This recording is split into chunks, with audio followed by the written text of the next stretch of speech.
오늘 우리가 방금 읽은 이 성경 구절은 성경 말씀은 사도 바울이 로마 감옥에서 빌립보 교인들에게 쓴 편지입니다. 요 빌립보를 쓸 때쯤이 사도 바울이 대개 50대 후반에서 60대 초반쯤 되는 나이가 아니었을까. 여러분 아시다시피 인간의 평균 수명이 예수님 당시에는 50이 안 됐거든요. 그러니까 사실은 사도 바울도 굉장히 나이가 많은 시점에서 이거를 쓴 거예요. 그런데 또 불행하게 로마 감옥 안에 있는 거잖아요. 근데 사실은 또 사도 바울이 젊은 날부터 열정을 가지고 일을 하다가 예수님을 만나가지고 완전히 변한 다음에는 그 복음의 열정이 사로잡혀서 아주 건강하게 소아시아 전체를 누리면서 지금의 터키 지방이죠. 그 다음에 또 그리스, 또 뭐 아테네, 고린도 거기를 넘어서서 지중해 전역을 다니면서 한 번도 아니고 여러 차례 1차, 2차, 3차 전도 여행을 하면서 복음을 전했습니다. 그리고는 그 열매들로 여러 성으로 다닐 때마다 교회가 세워지고 사람들을 세우고 그랬으니 정말 얼마나 하나님 앞에 놀라운 일을 하고 있습니까? 거기다가 제국의 수도 로마에까지 들어가서 그곳에서 이제 또 복음을 재판을 받으러 갔지만 하나님은 가택연금을 당하게 함으로써 복음 전할 기회를 주어서 시위대 사람들, 오늘로 얘기하면 대통령 경호실, 왕의 친위대 사람들에게도 복음을 전할 수 있는 기회가 있었습니다. 결국 사도 바울이 여러분 잘 아시는 것처럼 기독교가 세계 역사의 중심 종교가 되도록 하는 일에 영적인 업적을 남긴 사람입니다. 그래서 바티칸 성당에 가면 한복판에 말씀의 검을 들고 있는, 말씀의 검은 이분이 성경도 많이 쓰셨지만 복음을 통해서 악한 영들을 파헤치고 하나님의 나라를 건설한 영웅적인 일꾼이라고 하는 걸 얘기할 수가 있었습니다. 그래서 역사가 있는 한 사도 바울은 영원히 기억되는 예수님 다음으로 정말 훌륭한 인격자고 활동가고 사역자라고 볼 수 있습니다. 근데 그분이 이제 60대가 50대 후반 60대가 돼가지고 또 감옥에 갇혀서 감옥보다 이제 연금 상태에 있는 거죠. 그렇게 본다면 사실은 이제 이분의 화려한 업적에 자신도 도취되고 주변에서도 칭찬을 많이 했겠죠. 옛날에 뭐 벨릭스 왕이라든지 재판정에서도 얼마나 당당하게 자기 신분을 밝히지 않았습니까? 그렇다면 충분히 이제는 좀 쉴 때가 됐지. 이만하면 됐다. 지금까지 평생을 이렇게 바쁘게 달려왔으니 이제 여유를 좀 가지면 좋겠다. 그렇게 할 만한 그런 나이기도 하고 충분히 업적을 이룬 사람이에요. 그런데 오늘 우리가 읽은 성경 말씀을 보면 정반대 이야기를 하고 있습니다. 여기 보시면 내가 아직 잡은 줄로 여기지 않고, 그러니까 나는 이룬 게 별로 없다는 거죠. 그리고는 뒤에 있는 건 잊어버리고 앞에 있는 걸 잡으려고 표대를 향해서 하나님의 상을 더 받기 위해, 부름의 상을 받기 위해서 달려나가고 싶다. 그렇게 얘기하는 거예요. 아직도 할 일이 많다. 갈 길이 멀다. 할 일이 나한테는 엄청 남았다. 그 고백이 바로 오늘 우리가 방금 읽은 이 본문 말씀입니다. 쉬어야 될 나이에, 그죠? 더구나 지금 연금 상태에 놓여 있는데도 불구하고 왜 바울은 아직도 내가 할 일이 너무 많다. 나는 예수님께 받아야 될 상이 더 있는데 무슨 소리냐 하고 이렇게 열정을 갖는 이유가 무엇이겠습니까? 그 이유는 성경 전체를 바울의 서신과 또 복음서를 종합해 보면 사도 바울이 예수님에 대한 뜨거운 사랑과 받은 은혜가 너무나도 컸고 그것을 정확하게 알고 있기 때문에 자기가 예수님을 과거에 핍박을 했었고 또 아무것도 알지 못해서 철없이 일했음에도 불구하고 예수님은 자기를 품어주셨고 그를 하나님의 사도로 만들어주셨고 또 기독교 공동체로 품어주심으로써 배척하지 않고 하나님의 일꾼 되게 한 자신의 삶을 하나님께 너무나도 감사했던 거예요. 그래서 그 고마운 마음을 갖고 싶다. 사람이 내가 선생님한테든 아버지한테든 선배님한테든 하나님한테든 내가 받은 은혜가 크다고 여기면 자연스럽게 내가 다시 갚아야 할 것도 많다고 생각하게 되는 것입니다. 다시 말하면 하나님의 사랑을 깊이 느낄수록 하나님께 더 헌신하고 충성하게 됩니다. 좋은 친구 관계, 인간관계가 깊어질수록 자기도 더 베풀고 나누는 사람이 된다는 거죠. 그래서 사랑은 받아본 사람이 사랑을 베풀고 또 체험해 본 사람이 그 체험을 나누면서 살게 되는 것입니다.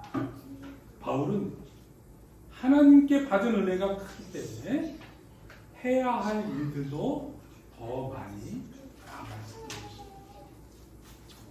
그래서 혹시라도 우리가 자꾸 게을러지거나 나 이만하면 됐어 그만할래 그런다면 내가 아직도 하나님으로부터 받은 은혜를 제대로 깨닫지 못하고 있구나 라고 생각하면 틀림이 없습니다.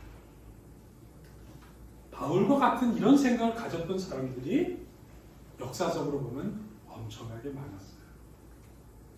그 중에 가장 대표적인 사람들이 자기 고향을 떠나서 복음을 전하기 위해 선교지에 나가 자기의 일생을 바쳤던 사람이죠.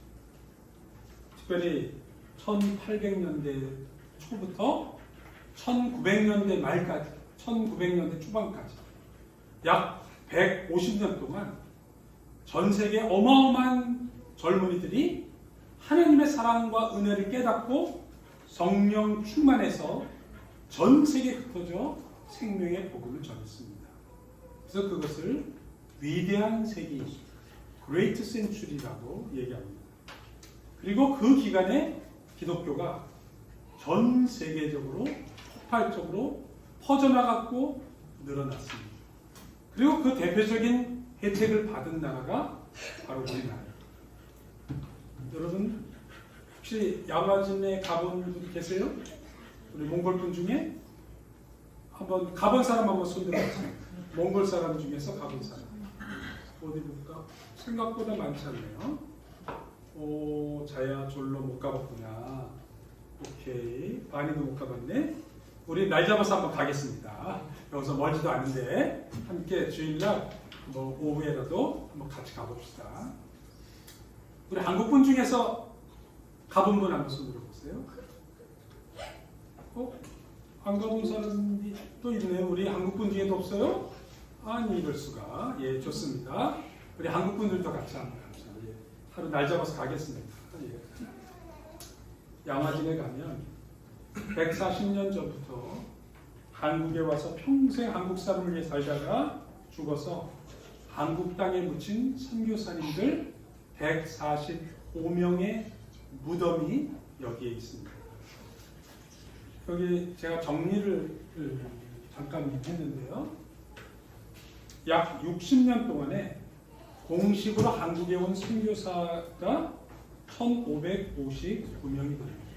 이거는 이 기독교 사전에 등재된 사람 말하는 거예요. 그러니까 비공식으로 온 사람은 조금 더 있었겠죠. 그러니까 60년 동안에 한 1600명. 제가 몽골에서 지금 몽골 선교가 시작된 35년쯤 됐는데 몽골을 다녀간 전체 선교사 숫자가 제가 보기에는 대략 한 600명, 650명 정도 되지 않을까 예상하고 있습니다. 그걸 생각하면 이제 몽골도 아직 선교가 이제 35년밖에 안 됐으니까 그런 거죠. 이분들이 학교를 세우고 병원을 세우고 고아원과 교회를 세우면서 심지어는 대한민국의 독립운동도 하셨어요. 그러면서 한국 사람을 위해서 섬기고 희생하셨습니다. 그들의 일생을 바쳤습니다. 그래서 어쩌면 그 결과 대한민국이 오늘의 대한민국이 세워졌다고 말을 해도 지나친 말이 아닙니다. 왜 그랬을까요, 이분들이? 왜 이분들은 머나먼 한국 땅에 찾아왔을까요? 비행기도 안 다니던 시절. 그것은 하나님께 받은 은혜와 사랑을 이분들도 확실하게 깨닫기 때문입니다. 오늘 사도 바울이 한 이 고백이 그대로 또 사도 선교사들과 한국 사회를 새롭게 만든 일꾼들 가슴속에 있었기 때문입니다. 오늘 이 본문을 보면 11절에 내가 그리스도와 그 부활의 권능과 그 고난에 참여함을 알리하여 그의 죽으심을 본받아 어찌하든지 죽은 자 가운데서 부활에 이르게 하노니. 간단하게 얘기하면 예수님처럼 욕먹고 예수님처럼 매맞고 예수님처럼 굶주리고 예수님처럼 멸시받고 하는 일을 사도 바울이 자청했다는 거예요. 그 고난에, 예수님의 고난에 내가 참여하고 싶었고 그걸 알기를 원했고 그것을 본받기를 원해서 죽는 데까지 가고 싶었다는 거예요. 결국 사도 바울이 로마 감옥에서 참수형을 당해 목이 베어 순교를 하게 됩니다. 바울의 인생 목표는 예수님이 기뻐하는 사람이 되는 것입니다. 그리고 예수님의 마음에 드는 인생을 원했습니다. 그리고 스스로 끝까지 예수님을 닮아가려고 노력했고 예수님을 닮을 감으로 주님을 존귀하게 만드는 일을 하는 것이 그의 인생의 목표였습니다. 우리 현실은 어떻습니까? 실제로 우리 인생의 목적이 좋은 학교 들어가는 거, 젊은 아이들은 조금 공부하고 나면 좋은 직장 들어가는 거, 좋은 사람 만나서 행복하게 결혼하는 거, 또 좀 재정적으로 돈 벌어서 안정되는 거, 또 내가 건강하게 사는 거, 뭐 이런 것들이 기본적으로 우리 사람들의 자연스러운 욕망이기도 하고 또 삶의 그 목표가 되고 있습니다. 그런데 오늘 사도 바울이 한 말은 이것이 잘못됐다는 게 아닙니다. 그러나 이보다 더 고상한 게 있다는 거예요. 이보다 더 훨씬 더 수준 높은 게 있다는 것입니다. 그것은 하나님을 아는 일, 더 의미 있는 일, 주님과 함께 사는 일, 그런 것입니다. 그래서 나한테 유익하던 거, 뭐 여러분 잘 알잖아요. 사도 바울은 바리새인 중에 바리새인이었고 가말리엘 학문에 공부한 사람이었고, 그죠?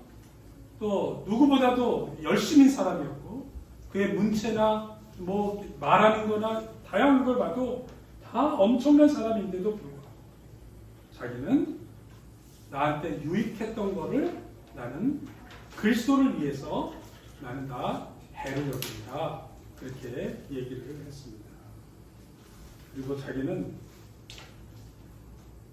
하나님 안에서 새로운 인생을 살고 싶다. 그렇게 얘기를 한 것입니다. 예수 그리스도를 아는 지식이 가장 고상한 걸 그는 알았던 거예요. 이것이 하나님의 부르심을 받는 첫 걸음이었습니다. 이 땅의 자랑을 내려놓고 하늘의 상을 바랍니다. 우리가 노력하고 열정을 내고 부지런하고 성실하면 이 땅에 많은 사람들이 우리를 부러워합니다. 좋은 학교 나왔네. 네, 또 돈을 많이 벌어서 참 잘 살고 있네. 멋진 명품을 가졌네. 뭐 다양한 그런 사람들의 인정을 받겠죠. 그런데 이거 한번 같이 읽어볼까요? 시작. 그리스도를 얻고 그 안에서 발견되려 하니 내가 가진 은은 율법에서 난 것이 아니요 그리스도를 믿음으로 말미암은 것이니 곧 믿음으로 하나님께로부터 난 것이다. 이 땅에서의 유익한 것, 이 땅에서의 명예, 이 땅에서 인정받는 거가 아니고 나는 하나님으로부터 인정받기를 원한다. 그것을 그가 명확하게 발견하게 됩니다. 우리가 이 얘기는 편하게 교회에서 들을 수 있는 것 같지만 우리 내면을 솔직히 살펴보면 이 사실을 깨닫는 것도 쉽지 않고 내가 이것을 적용해서 실천하는 건 훨씬 더 어렵다는 걸 저 자신도 굉장히 많이 느끼고 있습니다. 제가 했던 일에 대해서 사람들이 좀 부정적인 얘기하면 마음이 금방 상하는 거예요. 그리고 또 조금 칭찬받으면 또 금방 우쭐해지는 거예요. 그래서 성경은 사람들의 칭찬, 사람들의 인정보다 하나님의 인정이 훨씬 더 중요하다. 그렇게 얘기를 하는데도 잘 안 되더라고요. 그러니까 우리가 다시 한번 오늘 사도 바울의 이 고백, 이 말씀을 우리 가슴에 새기고 겸손하게 나가고 싶었습니다. 사실 나이가 들어서 시간이 갈수록 사람들에게 인정받고 자기 존재를 과시하려고 하는 건 좀 부끄러운 일이죠. 젊은 때는 어쩌면 그런 대로 우쭐했고 우리가 또 열심히 노력해가지고 나름대로 성취를 했으면 그 다음에 우리가 좀 더 익은 벼가 고개를 숙인다고 우리가 좀 마음의 여유를 가지고 오히려 쟤 괜찮아. 사람들의 칭찬이 뭐가 중요해.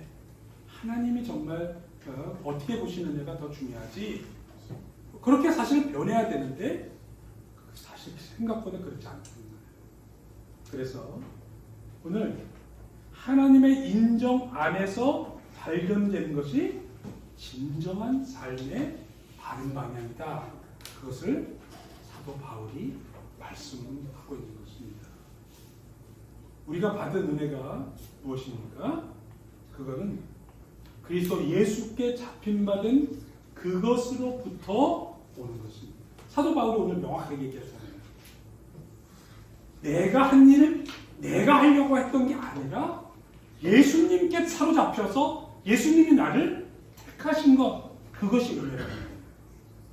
지나고 보니까 우리 지난 날들에 가장 중요한 부분은 대부분 하나님이 나도 모르게 정해주신 거죠. 내가 결정한 것 같은데 내가 그 학교를 가길 너무 감사합니다. 어쩌다가 내가 그렇게 귀한 일을 맡았나 이런 생각 들게 되잖아요. 심지어 결혼도 그렇더라고요. 직장도 그렇더라고요. 좋은 친구 만나는 것도 사실은 내가 선택한 것 같지만 돌아보면 하나님이 붙여주십니다. 그리고 그것을 깨닫는 것이 진짜 은혜입니다. 그런데 가장 중요한 것은 예수님이 나를 사로잡아서 나를 자녀 삼아 주셨고 예수님을 알게 해주셔서 나에게 은혜를 베풀어 주신 것, 그것이 제일 중요합니다. 그거를 사도 바울은 내가 예수께 잡힌 바 되었다 그렇게 고백한 것입니다. 여러분 그렇게 믿습니까? 네. 예수님이 여러분을 잡으셨어요. 이거 한번 이 성경을 같이 읽어보겠습니다. 시작. 하나님이 우리를 사랑하시는 사랑을 우리가 알고 믿었노니 하나님은 사랑이시다. 사랑 안에 거하는 자는 하나님 안에 거하고 하나님도 교회 안에 거하시니까 우리가 사랑하면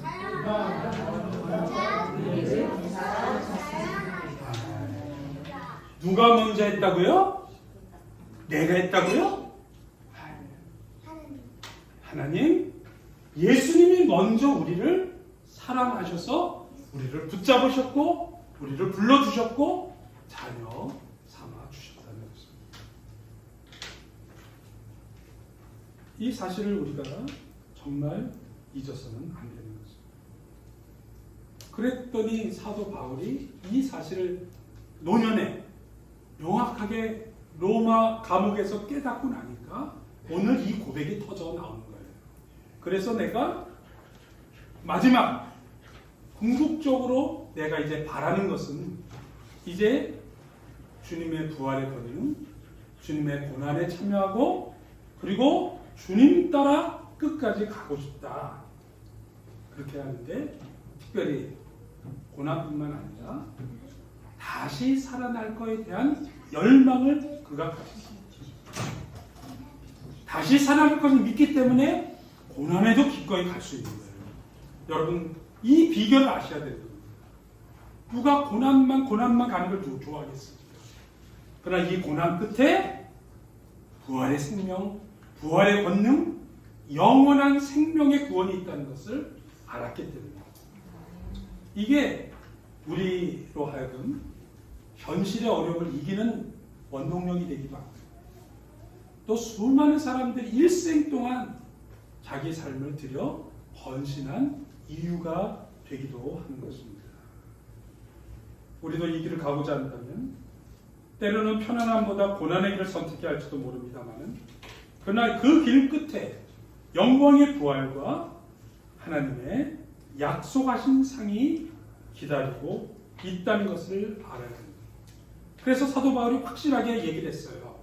나는 이제 내 인생이 얼마 남지 않았다. 그래서 나는 확실하게 할 게 하나 있는데 그것은 부활, 생명, 영생을 나는 향해서 나가겠다. 그러기 위해서 내가 하고 싶은 것 두 가지가 있다는 거예요. 첫째, 뒤의 것을 잊어버린다. 여러분 이거 깊이 생각해 보시기 바랍니다. 과거로부터 자유로워져야 되는 거죠. 과거에 우리의 상처, 부모님으로부터 받았던 어떤 멸시, 아니면 압박, 아니면 뭐 상처들이 있어요. 가장 상처를 많이 받는 건 가까운 사람한테 받거든요. 그죠? 대부분이. 내가 믿었던 사람들, 가장 편한 사람들이 오히려 상처를 제일 많이 주기도 한단 말이에요. 그 과거로부터 자유해지라는 것이 사도 바울의 오늘 선포입니다. 어떤 사람은 상처가 아니라 과거에 너무나도 열심히 잘했기 때문에 그래서 그것에 매여 있는 사람도 굉장히 많습니다. 나 왕년에 잘 나갔는데, 나는 왕년에 높았는데, 내가 이룬 업적이 이만한데 거기서부터도 자유로워지는, 잊어버리는 거예요. 상처도 버려야 되고 아픔도 버려야 되고 잘했던 것도 버려야 되고 이룬 성취도 버려야 되는 거예요. 자꾸 그런 데서부터 매이면 앞으로 나가기 어렵다는 것을 사도 바울이 이야기하고 있습니다. 여러분 자기 자신 한번 돌아보시면 생각보다 우리가 과거 경험에 매여 있는 것이 굉장히 많다는 것을 알게 될 것입니다. 사도 바울은 오늘 명확하게 뒤에 있는 것은 잊어버리라고 했습니다. 여러분 과거를 잊어버리기를 축원합니다. 그래서 과거의 삶에 매이지 말고 묶여있지 말고 자유를 선포하시길 바랍니다. 저를 한번 따라서 해볼까요? 나는 하나님의 자녀입니다. 하나님의 자녀입니다. 과거가 나를 묶지 못합니다. 과거가 나를 묶지 못합니다. 과거의 상처가 나를 묶어놓지 못합니다. 과거의 상처가 나를 묶어놓지 못합니다. 과거의 영광이 나를 교만하게 만들지 못합니다. 과거의 영광이 나를 교만하게 만들지 못합니다. 나는 뒤의 것을 잊어버렸습니다. 나는 뒤의 것을 잊어버렸습니다. 아멘. 아멘. 사도 바울의 고백이 나의 고백이 되기를 바랍니다. 뒤의 것을 잊어버리면 그 다음에 어떻게 한다고요? 앞에 있는 것을 잡으라고 달려가는 것입니다. 믿습니까? 아멘. 이것이 사도 바울이 지금 우리에게 권하고 있는 생명의 말씀입니다. 12절, 14절에 계속해서 두 번 반복해서 달려간다는 말이 나옵니다. 이 말은 헬라어로 디오코라는 말인데 그냥 조깅한다는 뜻이 아니라 적군을 피해서 사력을 다해 죽을 힘을 다해 뛰는 걸 나타낼 때 쓰는 단어가 바로 이 단어였습니다. 이때까지 열심히 달리긴 달렸지만 아직도 갈 길이 멀기 때문에 오늘도 새롭게 신발끈을 묶고 새 출발하겠다. 그런 단어입니다. 여러분, 과거로부터 자유롭고 새 출발하는 성령의 은혜가 우리 가운데 함께 하시기를 축원합니다. 아멘. 그러면 어디를 향해서 달려가느냐? 그게 더 중요하겠죠. 그죠? 여기 배 두 척이 있습니다. 어느 것이 더 좋은 배인지는 잘 모르겠어요. 뭐 어떤 때는 풍랑이 일 수도 있고 어떤 때는 잔잔한 바다에 들 수 있기 때문에 둘 중에 어느 것이 헤매고 있고 행복하고 이건 잘 모르겠어요. 그러나 이런 표현이 있습니다. 항해라는 말과 표류한다는 말. 둘 중에 어느 배가 항해를 하고 있을까요? 둘 중에 어느 배가 표류하고 있을까요?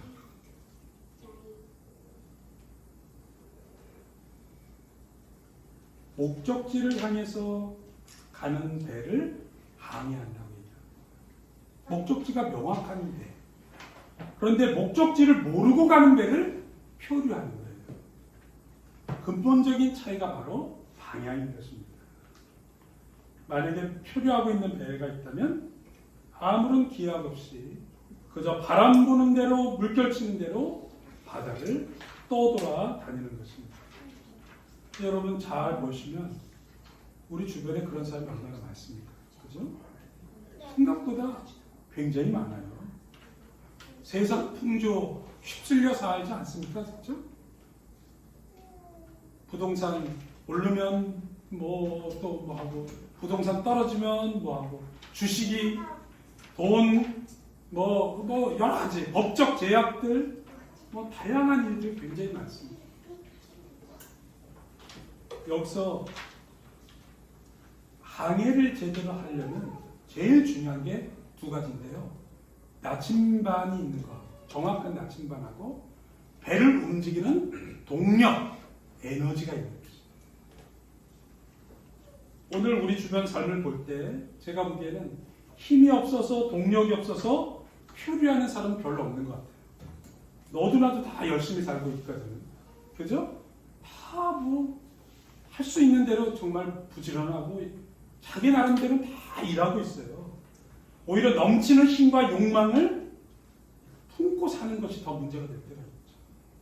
그러면 결국 진짜 중요한 건 힘이 아니고 동력이 아니고 방향이 인도할 올바른 방향으로 인도할 나침반이 없는 것이 문제입니다.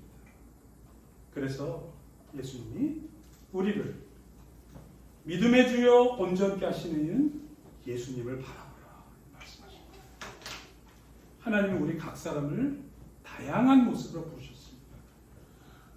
오늘 같이 한번 읽어보겠습니다. 시작. 형제들아, 나는 아직 내가 작은 줄이 어디든지 아니하고 오직 한 일, 즉 위에 있는 것은 잊어버리고 앞에 있는 것을 잡으려고 표대를 향하여 그리스도 예수 안에서 하나님이 위에서 부르신 부름의 삶을 위하여 달려간다. 아멘. 예수 안에서 in Christ Jesus 하늘로부터 부르신 콜 불렀다는 거예요. 전화로 순재야 하듯이 불렀다는 거예요. 부르심 그 상이 있다는 거. 윈, 프라이즈, 샤그날. 그 상을 받기 위해서 달려간다. 예수님이 여러분에게 상을 준비하고 계십니다. 어려운 사람은 어려운 대로, 유능한 사람은 유능한 대로 상을 주십니다.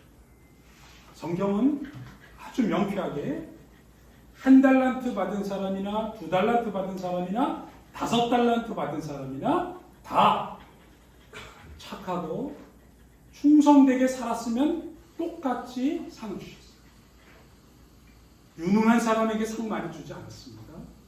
잘난 사람에게 상 많이 주지 않았어요. 평생 장애인으로 살았던 사람은 그 장애인으로 살았던 것에 합당한 하늘의 상을 믿습니다. 우리는 그걸 믿습니다. 하나님께서 우리에게 주시는 놀라운 영원한 생명의 상급이 있음을 우리는 기다리고 있어야 하는 것입니다. 저는 우리 모두에게 하나님께서 주시는 그 영원한 상을 향해서 달려갈 수 있기를 축원합니다. 우리도 기쁘게 달려갑시다. 한 가지 얘기를 하고 마치겠습니다. 제가 작년 가을이었던 것 같은데 저희 울란바토르 대학교 졸업생이 하나가 페이스북에다가 이 글을 올렸어요. 근데 댓글도 하도 많이 달리고 여러 사람들이 이거를 표현을 해가지고 제가 일부러 하나 캡처를 하나 해놨습니다. 99년에 우리 울란바토르 대학교 경영학과를 입학한 학생이었는데 99년 9월달 제가 윤리 철학 과목을 가르치면서 숙제를 냈어요. 얘들아, 인생을 대충 살면 안 된다. 구체적으로 한번 시간도 계산하고 돈도 계산하고 어떻게 살 건지 한번 설계를 한번 해봐라. 암들린 폴로블럭을 해라. 이제 그랬어요. 라이프 플래닝. 그러면서 제가 그랬죠. 언제 결혼할 거니? 그랬더니 애들이 막 묻는 거예요. 애들 몇 명 날 거니? 그래 또 물었어요. 그것도 써라 안 했더니 애들이 또 까르르 웃었어요. 어쨌든 이 녀석은 자기 나름대로 썼어요. 하여간 제가 300명 애들을 다 숙제를 내줬고 거기다 숙제를 해오면 제가 이렇게 도장도 잘했습니다. 참 잘했어요. 도장도 찍어서 다시 돌려줬습니다. 그랬더니 자기가 17살에 나름대로 이 계획을 세웠고 거기에 따라서 학생회장도 했고 장학금도 받았고 동생 학비도 되고 세 자녀를 낳았다는 거예요. 지금 자동차 부품 회사 사장을 지금 하고 있는 거예요. 자기도 벌써 별거 아닌 것 같지만 17살 때 나름대로 계획을 세우고 방향을 갖고 지난 것이 그렇지 않은 삶과 얼마나 대조를 이루는가 그거를 자기가 아주 이제 자기 얘기를 돌아보니까 아마 굉장히 느꼈던 것 같아요. 여러분 이게 바이러스의 흥의 얘기만 있습니까? 사실은 우리도 하나님 안에서 하나님을 향한 분명한 목표와 방향성을 가지면 그러면 하나님께서 우리의 삶을 바꿔놓으시고 변화시켜 놓으실 것입니다. 어젯밤에 설교 준비를 하는데 하도 페이스북에 어마어마하게 뜨는 바람에 제가 캡처했습니다. 축하합니다. 몽골 분들에게 박수. 어제 사실은 지난주에 울란바토르를 갔는데 수바토르 그 울란바토르 중앙광장에 이 경기장이 마련되어 있는 거예요. 월드컵 3대3 경기. 이 올림픽 종목에도 들어갔다는 거예요. 그리고 이거를 전체 기획하는 애가 또 울란바토르 대학 졸업생이래요. 이름이 뭐라고 그랬더니 톡스자라고 그래요. 지금 몽골 농구협회 사무총장을 하는데 저희 갔더니 그래가지고 그저께는 중국 팀을 이겼고 이 경기가 미국 팀을 어제 이긴 거예요. 그래가지고 지금 4강에 진출했다는 거예요. 이제 2번만 이기면 월드 챔피언이 됩니다. 사실 몽골이 농구로 사실 피파 월드컵에서 사실 우승한다는 건 어마어마한 일이잖아요. 제가 그걸 보면서 이 목표를 향해서 이제 이기는 순간 몽골 사람들이 환호하는 모습인데요. 목표를 향해서 이 사람들은 얼마나 열심히 성실하게 달려갔겠습니까? 운동선수만 있겠습니까? 우리도 주님의 부르심의 상을 향해서 정말 달려가는 우리 모두가 되기를 축원합니다. 기도하겠습니다. 바울처럼 주님을 가장 귀하게 여기는 인생이 되게 해주시고 부활 생명을 향해서 영원한 구원을 향해서 그리고 하나님께서 위에서 부르신 그 영광의 상을 향해 믿음의 경주를 끝까지 완수하도록 우리 모두에게 힘과 용기와 믿음을 더하여 주시옵소서. 예수님의 이름으로 기도합니다. 아멘.